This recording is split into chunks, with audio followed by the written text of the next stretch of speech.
Lá no Cruzeiro das Almas há uma cruz de Guiné.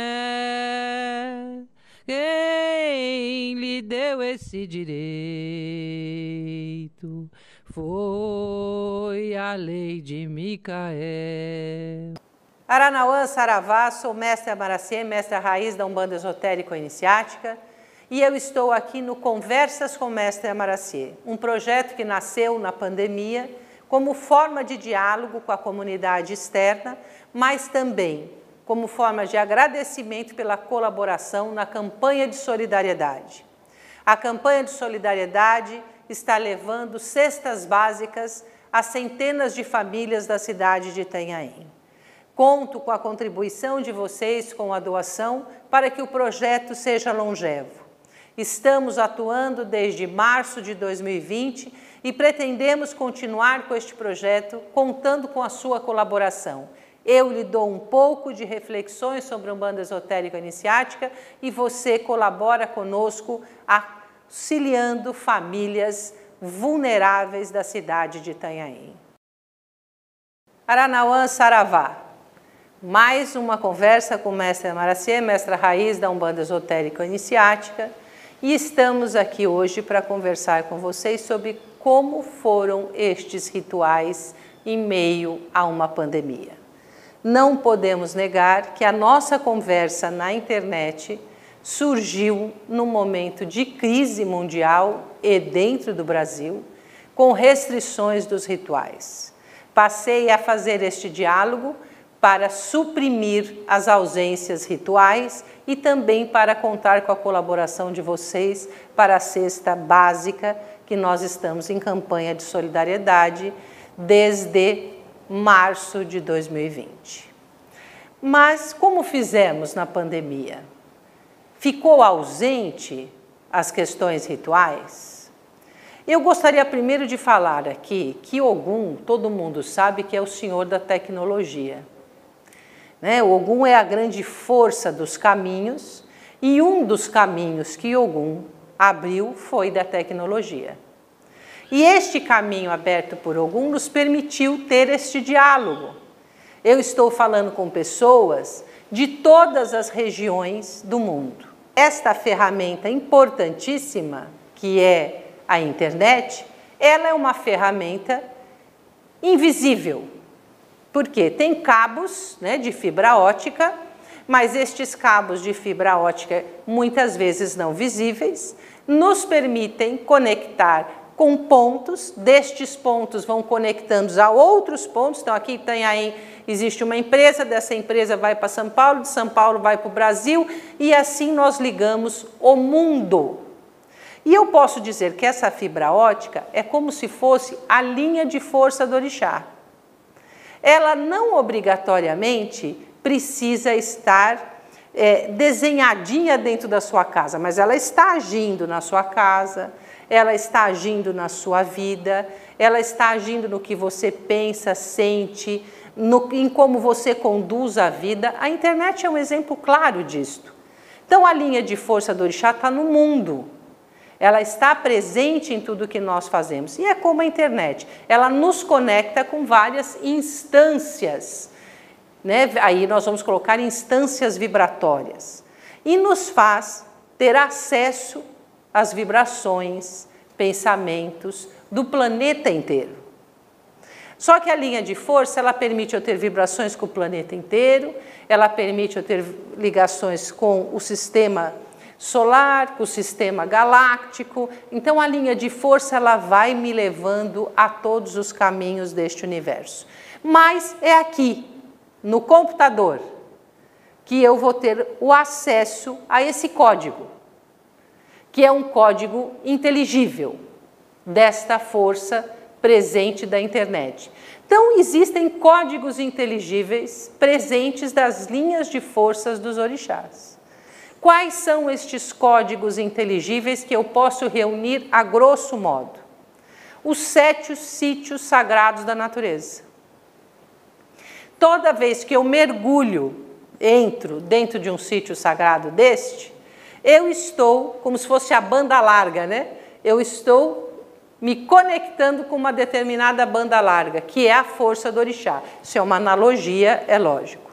Então, se eu vou ao mar, eu tenho uma determinada vibração, aquela linha de força se concretizou ali. Se eu vou à mata, a mesma coisa. Se eu vou ao rio, a mesma coisa. Se eu vou à cachoeira, à pedreira e assim por diante. Mas nós ficamos com restrições. Não tivemos acesso livre a estes locais. Dentro da pandemia, nem os rituais dentro do terreiro tivemos. Como que eu fiz para chegar aos meus filhos e filhas de santo estas vibrações? Eu criei métodos ritualísticos.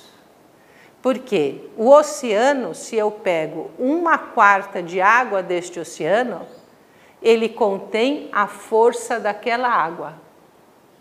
Ele contém a vibração da água do mar. Por que eu sei que a água do mar não é água do rio? Pelos constituintes que tem aquela água.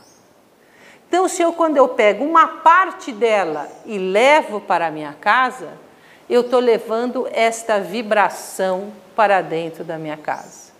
A mesma coisa acontece com a água do rio, com a água da cachoeira, com a erva que eu levo para dentro de casa. Então eu fui ensinando meus filhos e filhas de santo a trazer para dentro das suas casas, como já era feito, mas agora potencializado, estas pequenas porções de forças oriundas da natureza.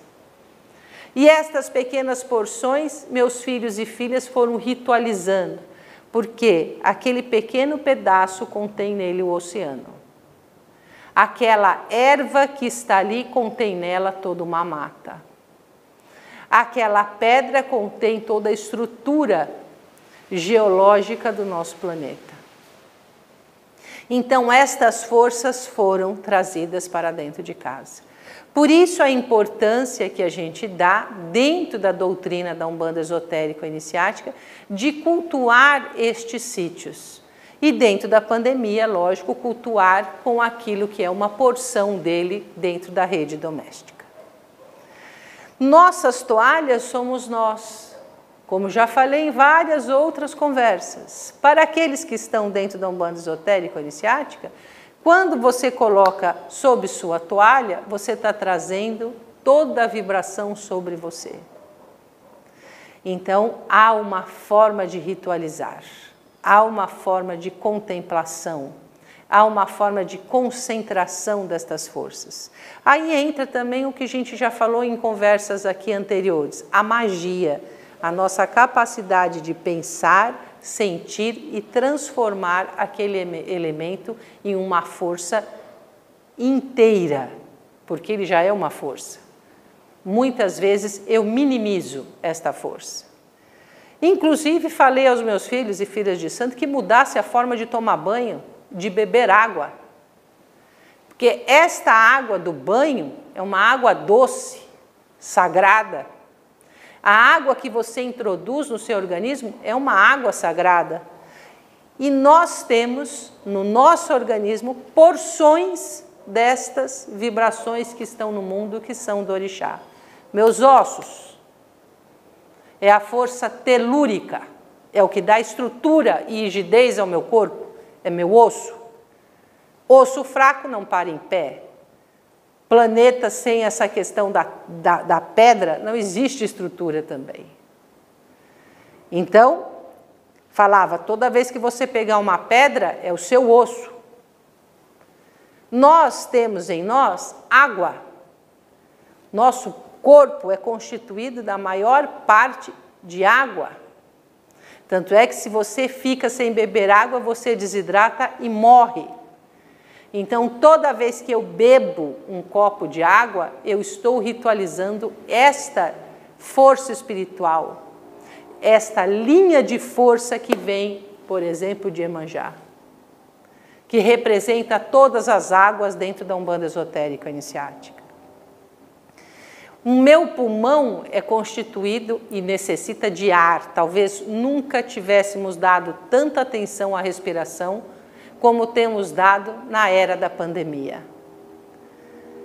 Um dos grandes pulmões do mundo são as algas marinhas e as florestas, a mata de Oxóssi.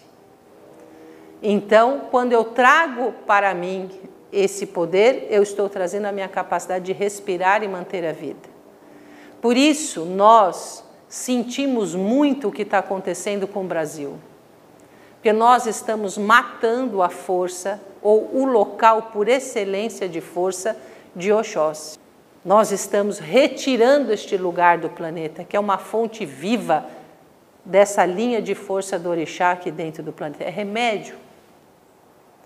E assim como também o calor, o sol é medicamento. Medicamento poderoso e que ele está ligado às estruturas que são inerentes para a manutenção da vida, energia. Sem sol, tudo apodrece, inclusive nós.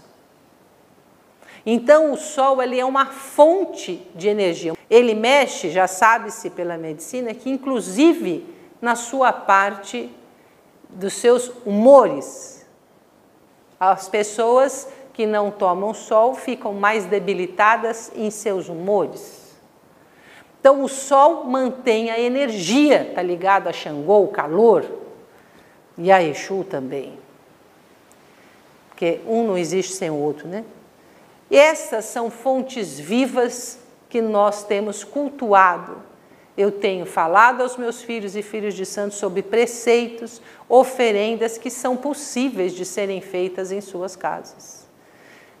Vou deixar aqui uma oferenda para caboclo que é muito boa, que você pode não só fazer na mata, mas você pode fazer na sua casa, com uma diversidade de frutos. A fruta contém a força e ervas. Fruta, erva, água, você vai ter uma fonte de energia gigantesca. Podemos também colocar em nossa cabeceira sempre alguma coisa de água, porque a água refresca a nossa cabeça. Quando a gente toma banho, a gente sente aquele frescor. Agora, a água na cabeceira de nossas camas também nos refresca. Além do uso das ervas para vitalizar o nosso pulmão por meio da defumação. É remédio salutar e deve ser feito em nossas casas. Uma conversa anterior eu falei sobre cravo, canela, erva doce. Mas em épocas de pandemia, a erva de Santa Maria, açapeixe e anis são muito bons. Tudo que é demasiado vira veneno. Então, sempre de forma moderada. Isso são os orixás na nossa vida cotidiana. Vamos ritualizar, sim. E digo por mim, pais e mães, mestres e mestras, podem estar presentes na casa dos seus filhos com boas conversas pela internet ou rituais virtuais. Esta é uma forma de nos aproximarmos e fazermos uso de Ogum, essa força maravilhosa que abre caminhos. Luz na mente, paz no coração, e encerramos mais uma conversa. Saravá Aranauã.